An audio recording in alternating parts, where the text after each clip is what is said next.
Magandang hapon po sa ating lahat. So, kagalakan po na mapaglingkuran kayong balik ngayong hapon ito.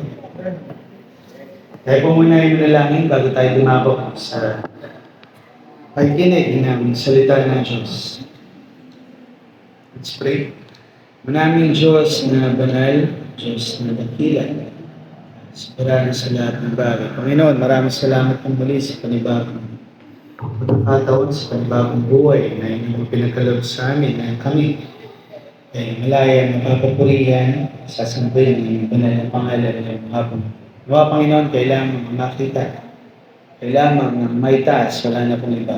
Ito po ang isama, dalangin sa pangalan namin, Panginoong Isus. Amen.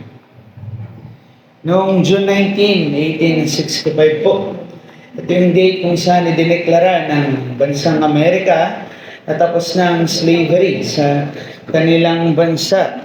Siyempre, malaki ang ambag ng Kristyanismo dito. Alam natin, ang Amerika noon ay ginagawang slave ang mga African o mga Black American. Ang ating pong text na pag-aaralan ay ganito rin. Dati tayo ay lugmok sa kasalanan o dati tayo ay slave ng kasalanan at karumihan, ngunit dumating si Kristo, nagkaroon ng pag-asa na tayo ay kanyang palalayain sa kasalanan. Ang ating pong pag-aaralan ng pagpapatuloy ng pag-aaral natin sa Luke chapter 17, nasa verse 11 na po tayo, verse 11 to 19 na po ang ating pag-aaralan. Ngunit silipin natin saglit ang mga naunang verses mula verse 1 to 10. Balikan natin ang ating inaral nung nakaraang ako po ay tumayo dito. Pero bago doon, basahin po muna natin ang ating text na pag-aaralan ngayong hapong ito. Buksan po natin ang ating mga Biblia sa aklat ng Lucas. Luke chapter 17, verses 11 to 19. Pag nalaman po ang babasa, sundan niyo na lamang po inyong mga mata. Nandiyan na po ba ang lahat? Basahin ko po ito sa ating pika. Habang patungo sa Jerusalem, si Jesus ay dumaan siya sa pagitan ng Samaria at Galilea. At sa pagpasok niya sa isang nayon, sinalubong siya ng 10 lalaking kitongin na nakatayo sa malayo. Sila ay nagsisigaw at sinabi, Jesus, Panginoon, maawa ka sa amin. Nang kanyang makita, sila ay sinabi niya sa kanila, umayo kayo at kayo'y magpakita sa mga pari. Habang sila'y umalis, sila'y nagiging malinis. Nang makita ng isa sa kanila na siya ay gumaling na, siya ay bumalik na pinupuri ng malakas at natinig ang Diyos. Verse 16. Siya ay nagpatira pa sa paanan ni Jesus na nagpapasalamat sa kanya. Siya ay isang Samaritano. At nagtanong si Jesus, di ba 10 ang nalinis? Nasaan ang siyam? Verse 18, wala ba natagpo ang bumalik at nagbigay papuri sa Diyos maliban sa dayuhang ito? At sinabi ni Jesus sa kanya, tumindig ka at humayo, pinagaling ka ng iyong pananampalataya. Nung nakaraan po, inaral natin ang mga unang parte ng Luke 17. At dito nalaman natin mga dapat nating gawin, mga Kristiyano, mga mananampalataya ni Kristo, na doon sa verse 1 to 4, ay hindi ka dapat maging dahilan. Sinasabi dito, hindi ka dapat maging dahilan para magkasala ang kapatid mo. Sa mga sumunod pang verses, itinuro sa atin ng Panginoon ng pagiging mapagpatawad sa mga kapatiran natin na nagkasala sa atin at humingi ng tawad sa atin. Sabi dito, kahit nagkasala siya sa iyo ng 7 beses sa isang araw o higit pa, siya ay patawarin mo. Dito pa lang sa dalawang ito na sinabi na hindi ka dapat maging dahilan na magkasala ang kapatid mo at maging mapagpatawad ka sa kapatid mo. Dito pa lang sa dalawang ito ay napakahirap ng gawin para sa atin mga Kristiyano. Dahil mismo ang mga apostol ay nahihirapang gawin ito. Kaya nga pagdating ng verse 5, sabi nila sa kanilang panalangin, Lord, increase our faith. Dahil alam nila, sa kanilang sarili ay hindi nila ito kayang gawin nang sila lamang, inilintulad nga ni Kristo.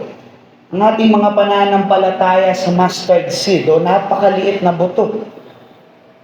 Sa paglipas ng panahon, itong butong ito ay uusbong at magbubunga. Dapat ganito rin daw tayo, mga kapatid. Hindi dapat may stuck ang ating pananampalataya sa napakaliit at payat. Alam natin ang Diyos lamang ang may kakayahan na pagtibayin at pagbungahin ang ating mga pananampalataya. Kaya nga dapat manalangin tayo sa Kanya na Lord, increase our faith. Baka isipin natin na ganito lang pala kadali. Ganito pala kadali ang sundin ang utos ng Diyos. Utos ni Kristo. Mananalangin lang ako sa Kanya. Nanalangin lang ako kay Kristo na dagdagan ang pananampalataya ko at kaya ko nang sundin ang lahat ng mga bagay na Kanyang pinag-uutos. At biglang sinabi, makita natin dito kung ganito ang iniisip natin, magkakaroon tayo ng pag-iisip ng mayabang. Pero biglang sinabi ni Kristo ang isang maikling parabola dito sa verse 7 to 10 para ito sa mga lingkod o servant. Ayon dyan, sinong master ang magsasabi sa kanyang alagad? Kakagaling lamang sa pagpapastol at pag-aararo. Sabihin niya sa kanyang alagad ay, saluhan mo ako. Ako'y kakain. Hindi ba wala naman? Bagkus ang sasabihin pa ng amo ay paghanda mo ako nang kakainin ko at magbihis ka, paglingkuran mo ako hanggang ako'y matapos kumain at makainom at saka kumain. Pinasasalamatan ba ng master ang kanyang alagad dahil sinunod niya ang kanyang mga pinag-uutos? Hindi. Bagkus, sabi pa dito sa verse 10, ganito dapat ang sasabihin mo. Ako'y walang halagang tagas-lingkod lamang. Sinusunod ko lamang ang aking tungkulin. Itinuturo dito ni Kristo ang pagiging mapagpakumbaba. Dahil hindi natin magagawa ang mga bagay na ito sa ating sarili, bagkus. Kaya natin nagagawa ang mga bagay na ikinalulugod ng Diyos. Ito ay dahil sa ating pananampalataya na ibinigay niya sa atin. Pananampalataya na ibinigay niya sa atin. Hindi ikaw nakakita ng pananampalataya mo sa Diyos. Binigyan ka niya ng pananampalataya, kaya ka nandito ngayon ay kinig sa kanyang salita. Hindi titignan ng Diyos ang ating mga mabubuting gawa, bagkus ang kanyang titignan ay ang ating pagmamakaawa na tayo ay kanyang linisin sa kasalanan. Hindi lilunginin ng Diyos ang iyong mga mabubuting gawa na iniisip natin na nakikita ng Diyos na mabuti, bagkus ang kanyang lilingunin ang taong humihingi sa kanya ng awa at biyaya. Ngayong hapong ito, meron tayong dalawang bagay na pag-uusapan, pero merong tanong. Ano ang dapat natin mag-response sa inabot na biyaya sa atin ng Diyos? Unang bagay, dahil si Kristo lamang ang may kakayahan na pagalingin tayo sa kasalanan, nalinisin tayo sa kasalanan. Siya ay ating purihin at sambahin. Ayon dito sa verse 11 to 14, sabi dyan, sa paglalakbay ni Jesus papuntang Jerusalem, nagdaan siya sa isang hangganan ng Samaria at Galilea. Habang papasok na siya sa isang nayon, sinalubong siya ng 10 kitongin. Tumigil ang mga ito sa kalayuan at sumigaw, Jesus, Panginoon, mahabag po kayo sa amin. Pagkakita sa kanila ay sinabi ni Jesus, lumakad na kayo at magpatingin sa mga pari. Habang sila'y naglalakad, silang lahat ay gumaling at luminis. Pinakita dito sa gawain ito, sa bagay na ito, ang isang gawain ng Mesaya, ang pagpapagaling sa may mga sakit. Marahil itong mga taong ito, may mga sakit na ketong, ay nabalitaan nilang daraan sa kanila. sa kanilang lugar si Kristo. Kaya nung si Kristo ay dumaan na, ay hindi na sila nagdalawang isip na sabihin, Panginoon,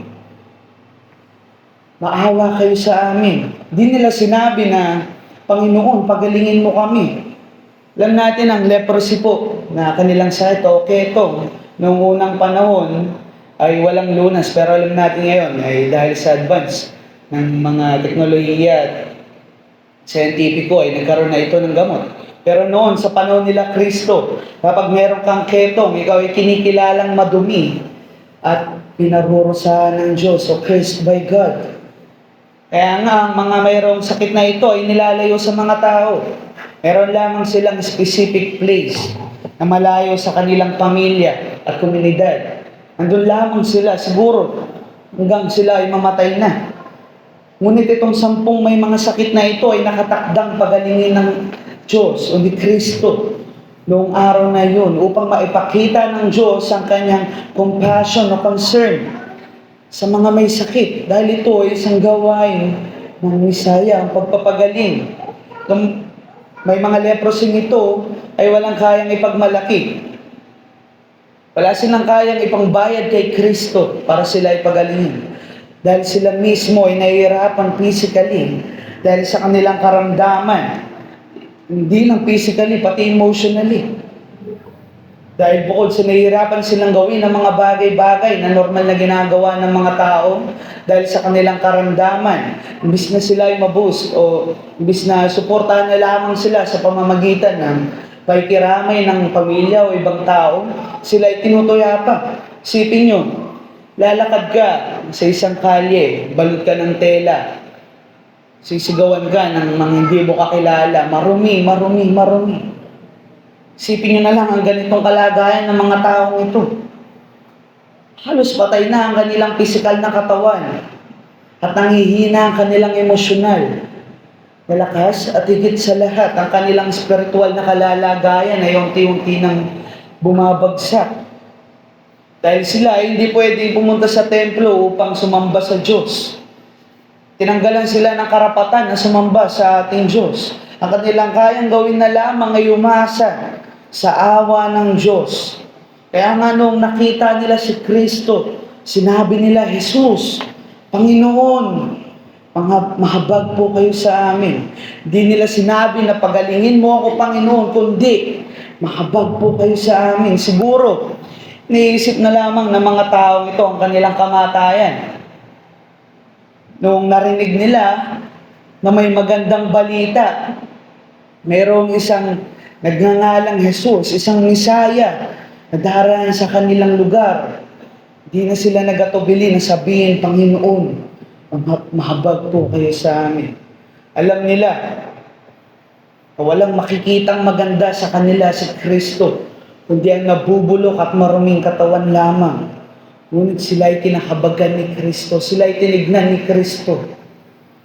Mga taong ito ay walang pumapansin, pero si Kristo, sila ay tinignan at sinabi pa, pumunta kayo sa mga pari at magpatingin kayo.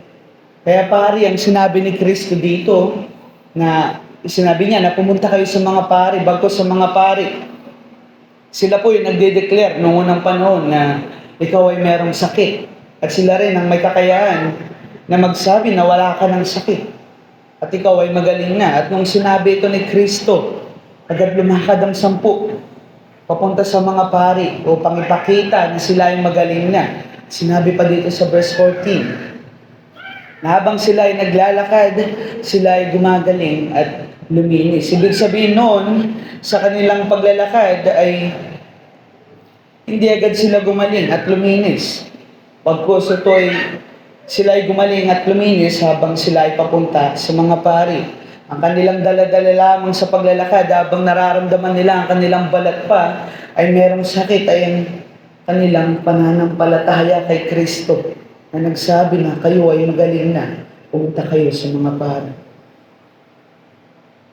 Kita natin kung gaano ko namimiss ng mga taong ito ang pagiging normal na tao.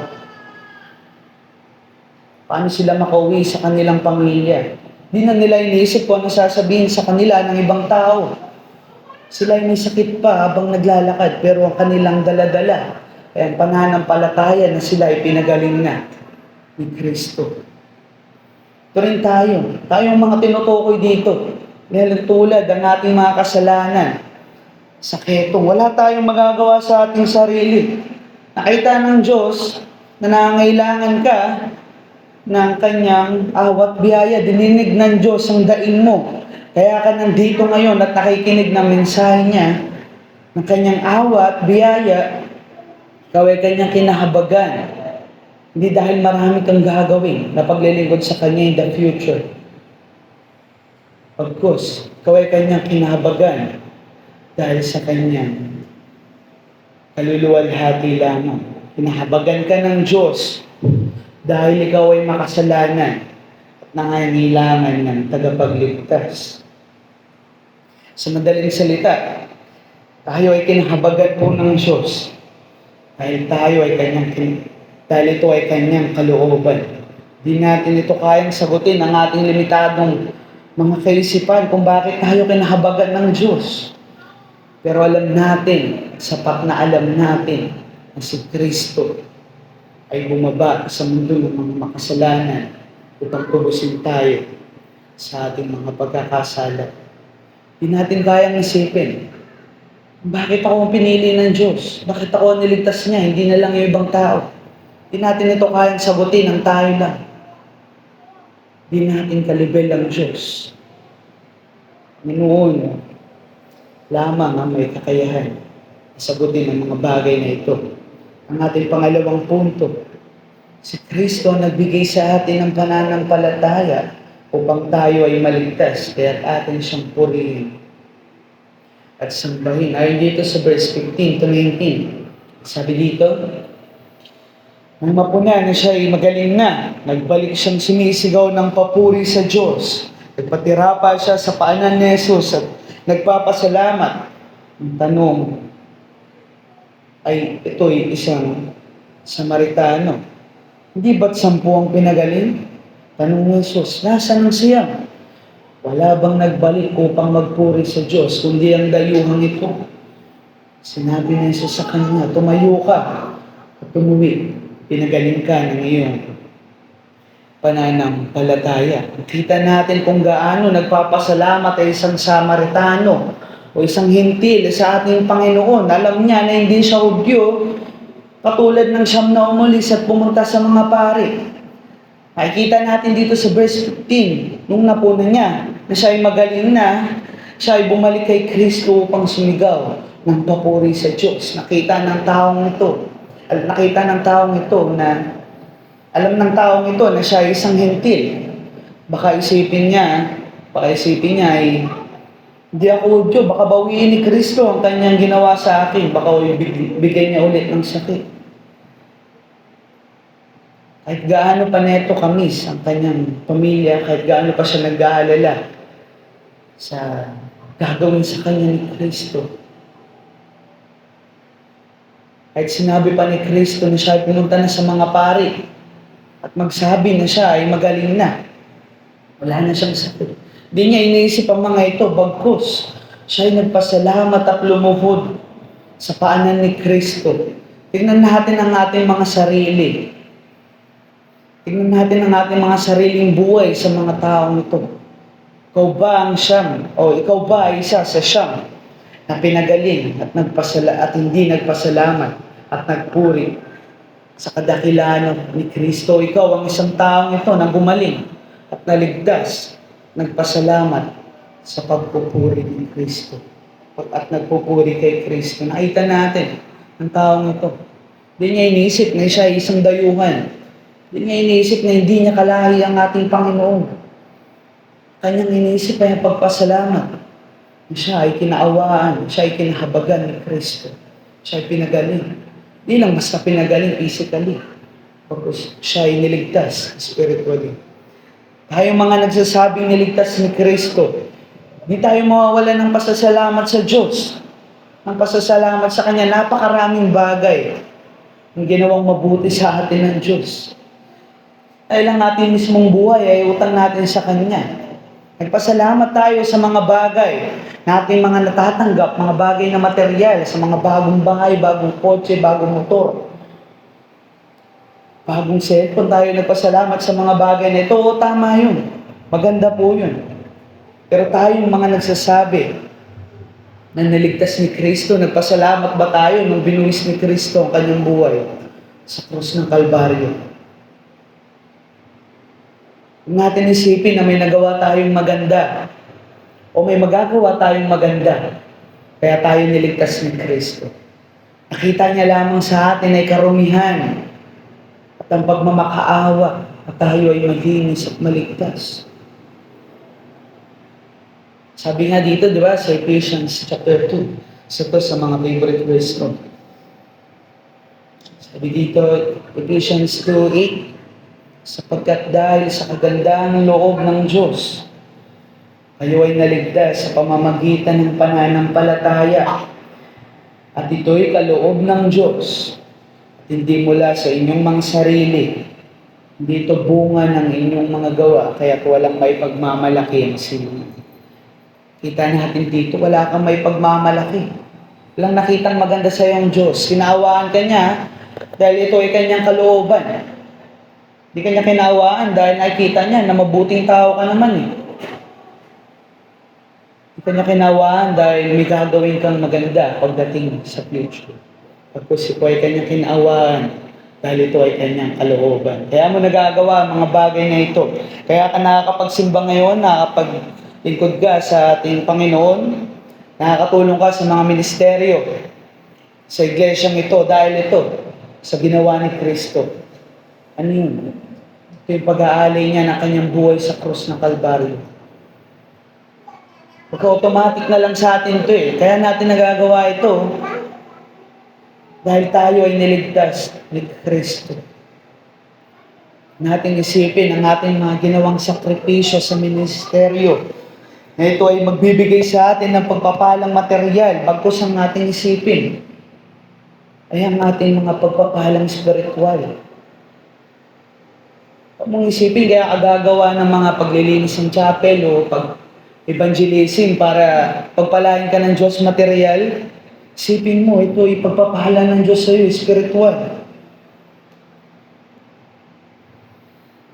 Kaya natin dito, ating kalagayan, tayo mga nagsasabing niligtas ni Kristo. Singit ko lang dito ang sinabi ni Job. Si Job ang isang pinakatapat o isa sa tapat na lingkod ng ating Panginoon. Sinabi niya ito pagkatapos maubos sa kanya ang lahat ng pagpapalang material na natanggap niya sa Diyos. Sabi dito sa Job, chapter 1, verse 21, sinabi niya, hubad akong lumabas sa sinapupunan ng aking ina, hubad din akong babalik sa lupa. Si Yahweh ang nagbigay, si Yahweh rin ang babawi, purihin si Yahweh. Sinabi ito ni Job pagkatapos kunin sa kanya ang lahat. Ganito rin ba tayo mga kapatid ko? Ito ba ang pag-iisip natin? Nating talikuran ng Diyos. Katapos nang ibigay ang lahat ng pagpapala sa iyo, mamaya kapag nasubok ka ng pananampalataya, ay talikuran mo siya. May pumunta dito, nagtanong, sino ang Kristiyano dito? Lumabas ang hindi Kristiyano, mamaya walang matira sa atin dito eh. Dapat ang magisagot mo sa taong yun. Kapag tinanong ka, mamamatay ka, o mabubuhay ka, mamamatay ka, na naglilingkod sa Diyos, mabubuhay ka kasama namin sa mundong ito. Dapat ang sabihin mo ay, hindi nagkulang sa akin ng Diyos. 25 years, 30 years, 50 years ako nabubuhay sa mundong ito. Wala akong nakitang pagkukulang sa akin ng Diyos. Bakit sa panahong ito, siya ay aking tatalikuran? Kita natin ang ating buhay, Kristiyano. Niligtas ka ng Diyos. Di dahil may magagawa kang mabuti, o ay kanyang niligtas. Dahil ikaw ay makasalanan at nangangailangan ng Panginoon. Sabi pa niya dito sa verse 19, tumayo ka, tumuwi na, dahil pinagaling ka ng iyong pananampalataya. Kita natin dito, dahil sa pananampalataya, siya ay gumaling. Ganon din tayo. Dahil mga niligtas, dahil sa pananampalatayang ito yung regalo ng Diyos. Purihin at sambahin ang ating Diyos na banal dahil dito sa pananampalatayang ito, tayo ay naligtas. Nakita natin dito sa chapter 17 ng Luke. Kita dito kung sino ba dapat tayo, ano ba dapat tayo masta bilang mga Kristiyano. Kung tayo magmataas sa ating Panginoon, dahil ang ating mga ginagawa ay wala lamang sa Kanyang ginawa para sa atin. Kaya ito'y nagagawa mo lamang dahil may ginawa siyang mabuti sa iyo. Purihin ang ating Panginoon sa mga bagay na ito. Ikaw ay naligtas sa kapahamakan dahil kay Kristo, hindi dahil sa iyong mga gawa. Si Kristo lamang ang daan. Si Kristo lamang ang dapat purihin at sambahin natin. Tayo ay malayo na sa kapahamakan. Pinagaling niya tayo sa isang napakalalang sakit na kasalanan. Pinalitan ito ng napakadakilang gamot. Ano yun? Ang kaligtasan para sa atin mga makasalanan. Purihin ang ating Panginoon. Tayo po ay manalangin. Maraming Diyos na banal, Diyos na dakila sa lahat. Panginoon, maraming salamat sa panibagong awat biyaya namin natanggap sa buong maghapong ito, Diyos. Mga Panginoon, kailangan mga mapuri, kailangan mga maitaas sa lahat ng aspeto ng gawain namin ngayon, Diyos. Maraming salamat, Panginoon, sa inyong awa at biyaya. Hindi mo pinagkalab sa amin dahil hindi kami karapat-dapat at tumanggap nito, Panginoon. Noon, kailangan mga mapuri, kailangan mga maitaas sa aming pagpapatuloy. Sa pangalan naman ng Panginoon Jesus. Amen.